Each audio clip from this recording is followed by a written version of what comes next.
Hello and welcome to this Luke Overthinks review of 2019 and a look ahead to 2020.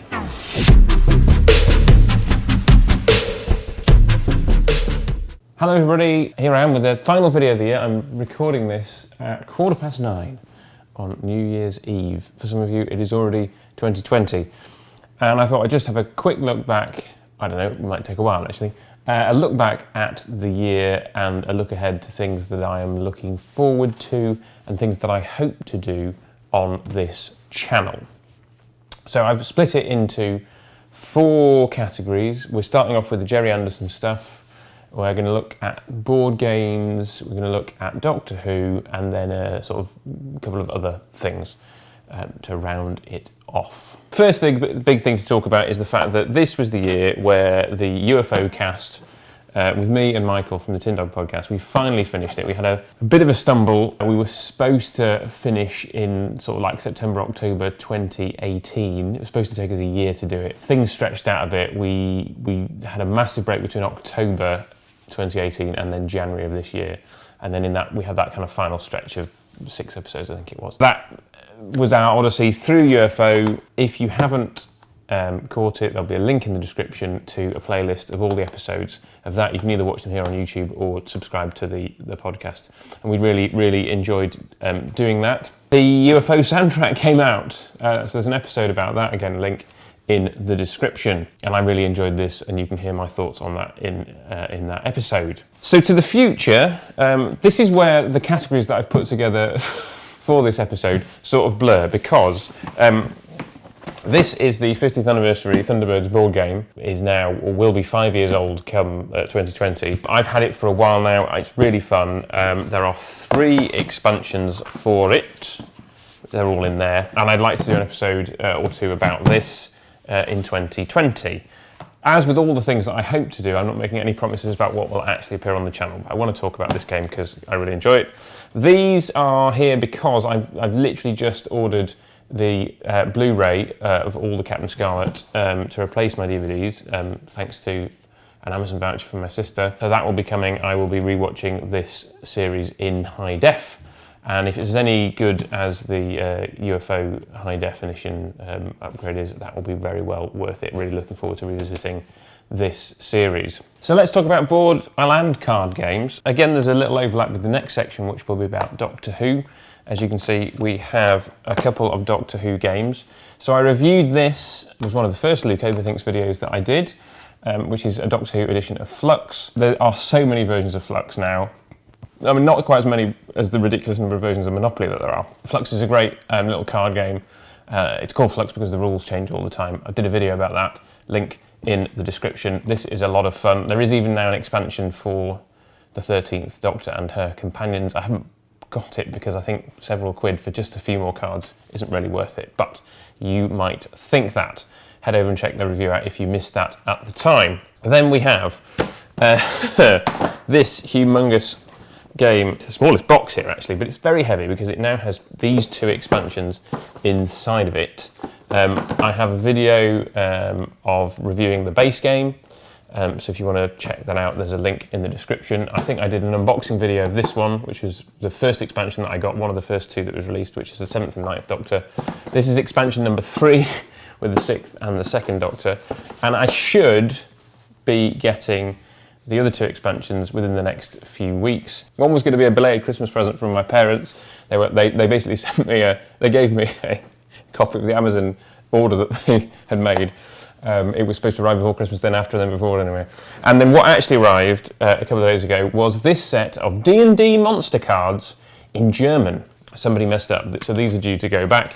And the replacement box of the 3rd and 8th Doctor, which as far as I'm aware, they're going to put the 13th Doctor in as well, because when this game was originally planned, she wasn't on the cards, which is why Capaldi is there staring out of the box. And I've got, again, with Christmas money, I've got on order the 5th and 10th Doctor one, which was the first one that came out along with this. It's a lot of fun. I'm going to do some more videos about that. If you want to hear my review of the original game, again, video link in the description. This one in particular, lots of spelling mistakes, but I still very much enjoy that. So we're going to hear more about that hopefully this year with the other 2 expansions when this set will finally be complete. until there's a 14th Doctor, in which case it won't be. The other two games that I've got on here are ones that I want to do videos about. This one I've had for quite a while. This is called Clank in Space. This is a deck building game. If you're not familiar with board gaming terms, that's where each person has a deck of cards, and that's the same at the start of the game, but then you buy more cards to build it as it goes on. And they're basically all sci-fi parodies. So it's a lot of fun seeing those, and you're basically trying to get into a spaceship and steal something, and then get out again before you get killed. It's called Clank because you're making noise through the spaceship. This is Clank in Space. There's an original which is a sort of more Dungeons & Dragons style-y thing, which I've not played. This is great because it has a modular game board. And this is the first expansion that I've got for it, which gives you more bits of game board. And I've just ordered, thanks to the job that I've left giving me a voucher to spend in a local board game shop, I've just ordered the second expansion for this one, which is called Cyber Station 11. It basically gives you a whole new board, so I'm looking forward to that. So we'll be talking about that one in the new year as well. And then this is just insane. This was a present from my in-laws. If you know anything about modern board gaming, you will know that the Settlers of Catan was one of the ones that really started a boom in Euro board gaming, mid-90s. If you haven't played it, it is worth a look, particularly if you're fed up of rowing with your family over Monopoly. This is a new reprint of a space version of it, which I'd heard about. As I said, my in-laws very kindly bought it for me. It's absolutely super. Played it a few times so far. Really looking forward to playing it more, and I want to do a video talking about that in the future. Little sneak peek. Every player gets one of these. It's just insane as a game board component. It's just a lot of fun to not only... And it actually performs a function in the game. It's not just here to look good. It is here to play a part in the game. So I will be talking more about this in the new year as well. If you've played any of these games and have enjoyed them, do mention it in the comments down below. I'd love to hear from you. And as I said, check out my review of the Doctor Who game and Flux, and there'll be more of those in the new year. Let's talk Doctor Who. There's lots of stuff to talk about here, some from this year, some from the year ahead. So we'll start with Scratchman. I did a review of this, link in the description if you want to see what I thought of Scratchman. I have caught up with the James Goss, Douglas Adams books, Pirate Planet and Cricket Men. I haven't reviewed these on the channel. Largely enjoyed them. This one's too long. This one's an interesting thing. I might get round to doing proper reviews of those. I might not. I'm not going to promise anything about those at all. Target books. So I caught up with these three of the four that have been released of the new run.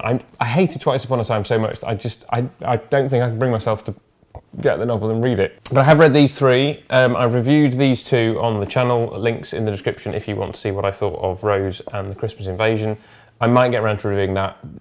Generally, I liked it. It is my short version, if I don't get around to saying anything else about it. I did do a video talking about the announcement for next year. I'm really looking forward to reading those books. If you want to hear more about what my immediate reactions were to those books, again, link in the description to that video. So the next thing to talk about is animated Doctor Who. Got the Macra Terror, which was the most recent Second Doctor animation. Largely enjoyed it, have some thoughts about it, but again, that deserves a proper episode and for me to not waffle on without making some notes or anything. And really looking forward to The Faceless Ones and Fury from the Deep coming out in 2020. On that note, I did, because The Faceless Ones is the first one that they're releasing animated episodes of existing episodes, because 2 of the 6 episodes of Faceless Ones do exist, and rather do what they've done in the past where it's like, here's the episode that still exists and then here's animations of the others.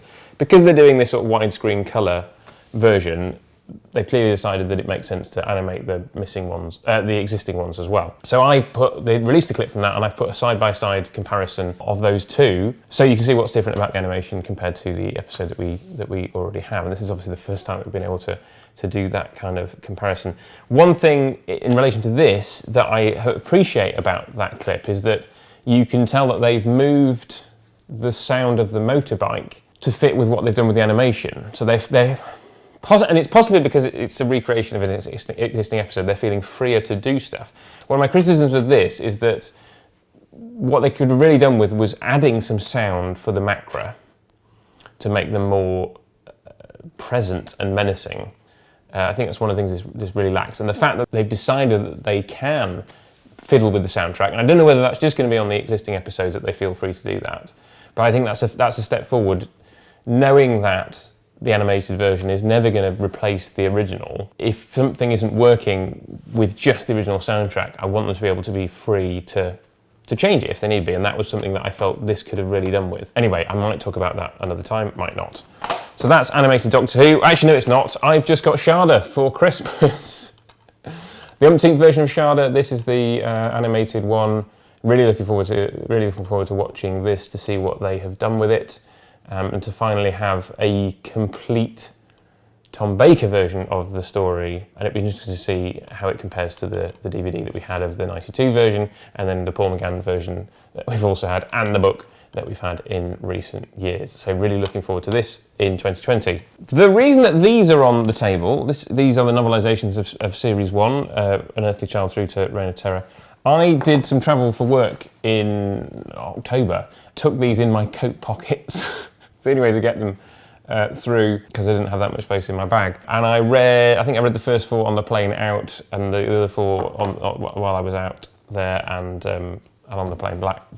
And it was really good, just in a short space of time within that week, just to read all 8, blitz through them. I didn't make any comment on it. I meant to make some comments on Twitter at the time, didn't get round to it, didn't do an episode about it on here, but it was really fun, and it possibly will try and do that again, but it relies on having a dedicated period of time where I can just blast through those, and generally that doesn't work when I'm at home. So we'd have to hope for a client to pay me to fly around the world again. Linking that to here, because I have got one of the season 2 books. This is a hope for the year ahead. I've been wanting to do a thing about the Romans for a while, in particular the character of Tavius. If you haven't seen the story, I'm not going to say anything more about it, because it's worth watching it, because he's barely in the novelisation, and that's one of the things I want to talk about and why. If you don't know anything about the character, I don't want to tell you anything because I don't want to spoil him for you. Needless to say, he's a really intriguing character. And this new book, which I've got from the library, and I've just got past the introduction, 600-page tome called Dominion, The Making of the Western Mind by historian Tom Holland, not Spider-Man actor Tom Holland. There has been some confusion on Twitter about the two of them. But essentially his thesis, as far as I understand it, is that if you have grown up in the West, your mind has been formed, the way that you think has been formed by Christianity in a way that you can't escape. And those of you that have watched The Romans will know what I'm talking about. Hopefully. If you don't, then that's what this episode of Luke Overthinks is hopefully going to be about. It's something that I've pondered for a while, and I really want to talk about that. What else have we got on the table? Some of you may remember that a few years ago, I finally got around to rewatching Series 6 to see if I hated it as much as I did on original broadcast.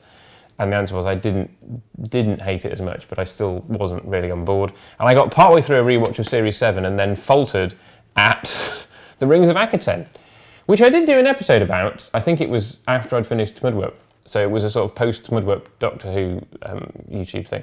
So it'd be nice to finish that, because I do remember really enjoying Cold War, and I haven't seen that since. And then this is the most recent Blu-ray box set that I own. I don't own anything beyond this, but I haven't watched it since I bought it. And the only episode that I have seen of Series 8 since broadcast is Mummy on the Orient Express for a commentary the last time I was at Galley, which is, a long time ago, because I haven't been to Galley for ages. So it will be interesting to revisit those. I'm not going to promise anything, but I've got a whole year to try and revisit those 2 series of Doctor Who at some point. The final Doctor Who thing to talk about, you'll be maybe wondering, why is there a cardboard box on the table? Well, my brother gave me this. This was the thing that he found on eBay. This is 12 pictures, so not a complete set of current Doctors. And this is dated the 1st of December 2013. If anybody knows who the artist is, because I don't, this was just a thing on eBay. So this is 12 pictures of Doctors in the style of Tim Burton. Do you know who this is? Have you got something similar? Let me know in the comments what you think. Who are your favourite fan artists? So that's the 11th Doctor. So it goes from 1 to 11, including the War Doctor. Here is, of course, the inimitable William Hartnell in Tim Burton style. And I do have a blank wall in my office where I could hang one of these. Yeah, I think that's all I have to say about Doctor Who. That was a lot of stuff. Comments on any of it, comment down below, and of course links to the videos that I've talked about in the description as well. So that largely wraps it up. Just a couple of things more to talk about. This is The October Man, which is the second Rivers of London novella.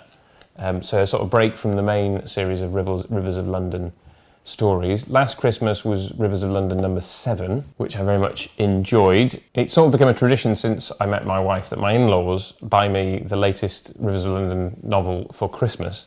This year they couldn't do that because it's not out yet. It got postponed, I think, until February. So I'm really looking forward to that. But this was the read of 2019 in terms of Rivers of London stuff. If you haven't read any of these, it's Ben Aronovich, writer of Remembrance of the Daleks and Battlefield, of course, from Doctor Who. It's this one isn't, because it's from another character's point of view, but generally they are Peter Grant, who is a mixed race cop, who's also a wizard, who is in London. So yeah, looking forward to the next one of those in February. And then I just brought my Prisoner Blu-ray out. I've had this for a while. It's one of the things in my life that I owned on VHS, then on DVD, now on Blu-ray. I think I finished rewatching this in 2018, I think, probably. Michael and I have talked about doing a Prisoner podcast for ages. For the actual 50th anniversary, Stephen and Erica stole a march on us because they're so much more organised than we are with these kind of things. So we didn't do it then,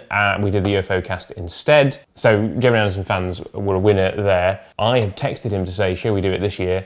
So 2020 might be the year we finally do a podcast about The Prisoner. But in the meantime, definitely search out In the Village, which is the one that Stephen and Erica did. And watch this if you haven't, because it is flipping brilliant. So that was 2019 on the Luke Overthinks YouTube channel. Well, it's still Cat Among the Pigeons 6, but the banner is now Luke Overthinks. That was 2019. Some of that was 2019. Some of that is what we're looking forward to in 2020. I hope you will stick around and watch those videos as they come out sporadically. I do now have a Patreon. Nobody's supporting me yet. Do head over and check it out. If there's a reward there that you would like that you think is too expensive, and that's why you're not joining in, let me know. If you just think that none of the rewards are worth it, let me know. If there's something that you think, oh, if Luke offered X, I would support his Patreon, let me know in the comments. Any comments on my Patreon will be most warmly greeted. So it all remains to be to wish you a very happy new year, because it is now 9:45, so the chances of most of you seeing this before 2020 starts are very, very slim. So happy new year, and see you on the other side.